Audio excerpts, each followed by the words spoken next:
This channel does not promote any violent, harmful, or illegal activities. All content provided by this channel is meant for an educational purpose only. আর শুরুতেই যে বড় খবরে নজর রাখবো, আজ বাংলার জন্য দিনটা অত্যন্ত গুরুত্বপূর্ণ। তার কারণ গুন্ডামির দিন এবার শেষ। আজ থেকে রাজ্যে কার্যকর গুন্ডা দমন আইন। শেষ হবে গুন্ডামি তোলাবাজির দিন, দাবি রাজ্য সরকারের। প্রতিবাদ আন্দোলনের নামে সরকারি বেসরকারি সম্পত্তি নষ্ট করলে অভিযুক্তের সম্পত্তি বাজেয়াপ্ত করার বিধান থাকছে এই নতুন আইনে। তবে এই নতুন আইনের সবথেকে গুরুত্বপূর্ণ অংশটা নিয়ে এই মুহূর্তে কথা বলবো। আমাদের প্রতিনিধি সুমন মহাপাত্র আমাদের সঙ্গে রয়েছেন। সুমন, গুন্ডা বলে যাদের দাগিয়ে দেওয়া যাবে এই নতুন আইনে, তাদের 1 বছর পর্যন্ত আটকে রাখার যে বিধান এই আইনে থাকছে, যেটা নিয়ে বিরোধীরা সবথেকে বেশি সরব, আমি এই অংশটুকু নিয়ে তোমার কাছে একটু বিস্তারিত জানতে চাইবো।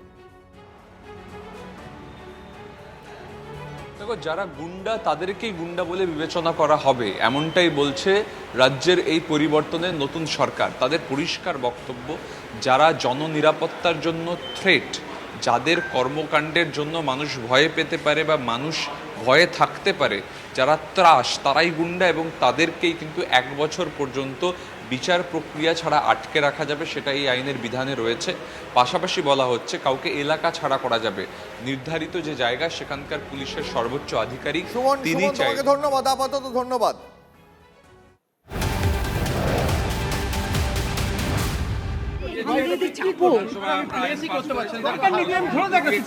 আইন কার্যকর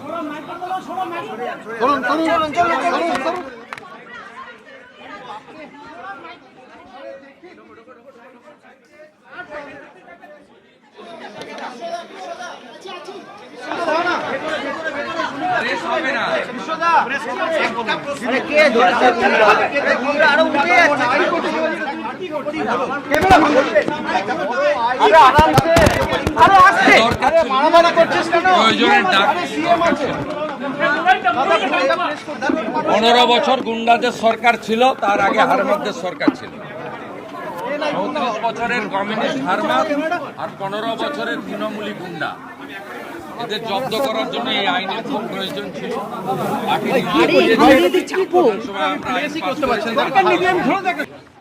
আপনারা শুনলেন মুখ্যমন্ত্রী শুভেন্দু অধিকারীর বক্তব্য। আজ রাজ্যে গুন্ডা দমন আইন কার্যকর হচ্ছে আজ থেকেই। এই আইনের সবথেকে গুরুত্বপূর্ণ অংশ, সমাজ বিরোধী কাজকর্মে যুক্ত গুন্ডাদের এবার দেগে দেওয়ার ক্ষমতা এবং তার সঙ্গে কোনো রকম বিচার ছাড়াই 12 মাস তাদের আটকে রাখার ক্ষমতা এবার পুলিশ প্রশাসনের কাছে। এই একটা বিষয় নিয়ে কিন্তু সরব হয়েছে বিরোধীরা, যদিও মুখ্যমন্ত্রী শুভেন্দু অধিকারী তার বক্তব্য, এবার থেকে গুন্ডামির দিন শেষ।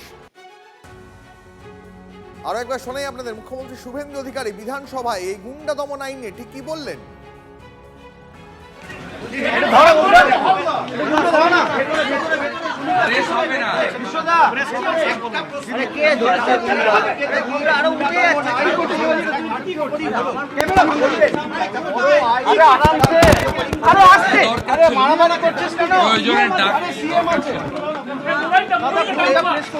পনেরো বছর গুন্ডাদের সরকার ছিল, তার আগে হারমাতদের সরকার ছিল। 34 বছরের কমিউনিস্ট হারমাত আর 15 বছরের তৃণমূলী গুন্ডা, এদের জব্দ করার জন্য এই আইনের খুব প্রয়োজন ছিল।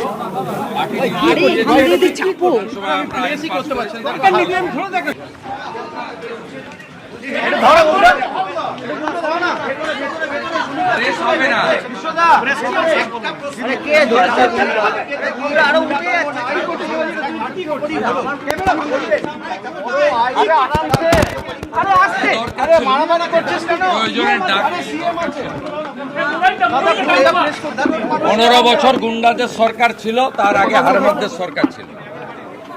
34 বছরের কমিউনিস্ট হারমাত আর 15 বছরের তৃণমূলী গুন্ডা, এদের জব্দ করার জন্য এই আইনের খুব প্রয়োজন ছিল। মুখ্যমন্ত্রী শুভেন্দু অধিকারী বিধানসভা থেকে যে কথা বললেন, গুন্ডামির দিন শেষ। গত 15 বছর ধরে বাংলায় গুন্ডামি চলেছে, কিন্তু আজ থেকে বাংলায় কার্যকর হচ্ছে গুন্ডা দমন আইন। এই আইন দরকার ছিল বললেন মুখ্যমন্ত্রী শুভেন্দু অধিকারী। গুন্ডামি তোলাবাজির দিন শেষ এমনটাই দাবি রাজ্যের। প্রতিবাদ আন্দোলনের নামে সরকারি বেসরকারি সম্পত্তি নষ্ট করলে এবার থেকে অভিযুক্তর সম্পত্তি বাজেয়াপ্ত করার বিধান থাকছে এই নতুন আইনে। এই আইনের সবথেকে গুরুত্বপূর্ণ অংশ সমাজ বিরোধী কাজে যুক্তদের গুন্ডা হিসাবে দেগে দেওয়ার ক্ষমতা। সেক্ষেত্রে বিচার ছাড়াই 12 মাস আটকে রাখার ক্ষমতা পাবে পুলিশ প্রশাসন, যা নিয়ে ইতিমধ্যেই সরব হয়েছে বিরোধীরা। আপনাদের আরো একবার শোনায় মুখ্যমন্ত্রী শুভেন্দু অধিকারী, তিনি এর আগে বিধানসভায় এই আইন নিয়ে কি বলেছিলেন। আস্তে আস্তে দেখতে থাকুন, সব হবে। প্রথম তো আইনের শাসন প্রতিষ্ঠা হয়েছে, পাস করিয়ে দেন। ভদ্রলোক যারা আছে তাদের উপরে প্রয়োগ হবে না। সমর বাবু, আপনি আবেদন করুন সবাইকে, এই আইন আপনার জন্য নয়। আমরা কোন ভদ্রলোকের বিরুদ্ধে প্রয়োগ করব না। তো সন্দেশখালীর বেতাজ বাদশা, জীবনতলার খুনি, যখন যে দল আসে সেই দলে চলে আসে। এনআইএ তোলার আগে আমাকে 4 বার মেসেজ করেছে, ক্ষমা কি করবেন না? আমি ক্ষমা করার কেউ নই। পুষ্পা বলেছিল ঝুঁকে গানে। সবাই মিলে পাস করুন, গুন্ডা মুক্ত বাংলা, গুন্ডা মুক্ত বাংলা, একটাকে ছাড়া হবে না। এই সরকার আইনের শাসন প্রতিষ্ঠা করেছে, এটাকে ধরে রাখবে, অন্যায় করবে না। এই আইন কারোর ক্ষেত্রেই রাজনৈতিক প্রতিহিংসার ইনস্ট্রুমেন্ট হিসেবে ব্যবহার হবে না। On the floor of the August house আমি এটা কমিট করে সবার সমর্থনে ঐতিহাসিক বিল অনুমোদিত হবে এবং কার্যকর হবে। গত বেশ কিছু বছর ধরে পশ্চিমবঙ্গের মানুষ এই যে দাদাগিরি গুন্ডামি দেখেছে না, সবাই তাদের ক্লান্ত, ক্ষুব্ধ, এদের হাত থেকে প্রথম মুক্তি চায়। আর বেশিরভাগ রাজনীতির সঙ্গে যুক্ত লোকগুলো এই গুন্ডামি করেছে। তাই আজকে আমাদেরকে নতুন করে আইন আনতে হয়েছে এবং কড়াকড়িভাবে এই আইনকে ইমপ্লিমেন্ট করা হবে। সেজন্য যারা এখনও হিরো ভাবছে নিজেকে, সাবধান হোক। আর যাদের বিরুদ্ধে এই ধরনের কমপ্লেন অলরেডি হয়ে গেছে তারা তো ছাড়া পাবে না। সাধারণ মানুষ যারা ভয় পাচ্ছেন, এখনও কথা বলছেন না, অনেক ডিপার্টমেন্টে এরকম লুকিয়ে আছে লোক, তারাও গুন্ডামি করছে, তারাও অপরাধী।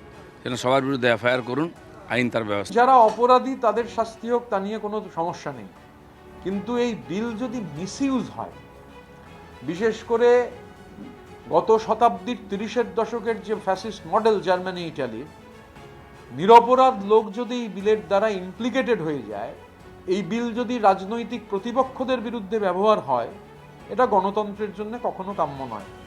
বিলের প্রধান যে কন্টেন্ট, সমস্যা নেই, কিন্তু এই যে সুইপিং পাওয়ার্স ইংরেজিতে যাকে বলে দিয়ে দেওয়া, সুইপিং পাওয়ার্স যদি চলে যায় এবং যদি আপনার ন্যূনতম বেসিক ফান্ডামেন্টাল রাইটগুলো আক্রান্ত হয়, আমি এখন একা বলছি না, কিন্তু এটা ঠিক আমাদের অলরেডি একটা চর্চা হয়েছে, বাকিরা মিলে সেই ফাইনালাইজ করব যে গুন্ডা দমন বিলের বিরুদ্ধে আমাদের 21শে জুলাইটা হয়ে গেলেই আমাদের জেলা কমিটিগুলো উইল হিট দ্য রোড। দেখুন, গুন্ডা দমন বিল সরাসরি আমরা প্রতিবাদ করেছি। আমরা মনে করছি এটা দমনকারী বিল, জ্যাকোনিয়ান ল। এটার বিরুদ্ধে হাইকোর্ট, সুপ্রিম কোর্ট হবে। এই আইন বাংলায় চালু হতে দেওয়া হবে না। এই যে গুন্ডা দমন আইনটা, আমি খুব দুর্ভাগ্য এবং আনন্দিত হয়ে বলছি যে আমাদের চাকরিতে যদি এই আইনটা থাকতো আমরা খুব খুশি হতাম। কেন আপনাকে বলি, যে আমরা যে প্রিভেন্টিভ অ্যারেস্ট করি, এই যে লোকে গন্ডগোল করছে, there is serious apprehension of breach of peace, finding no other alternate, আমরা অ্যারেস্ট করলাম কততে? 151 সিআরপিসিতে। আপনি জানেন তো, 151 সিআরপিসিটা কোর্টে যখন যায় তার দ্বিগুণ বেগে ফিরে আসে এবং তারা আবার সেই কাজ করে। বিনা অপরাধে পুলিশে রাখার কথাটা বলছে, যারা বলছে তারা এই মিনিংটা ঠিক বুঝতে পারছে না। এভাবে কোনোভাবেই কিন্তু রাখা যায় না, 1 মাস 2 মাস 1 বছর রাখা যায় না, কারণ এটা কোর্ট রয়েছে, হাইকোর্ট রয়েছে, সুপ্রিম কোর্ট রয়েছে। স্পেসিফিক কোনো গ্রাউন্ড যদি না থাকে তাহলে আননেসেসারি, তাহলে রংফুল রেস্ট্রেন্ট বলে একটা কেস হয়ে যায় পুলিশের এগেনস্টে।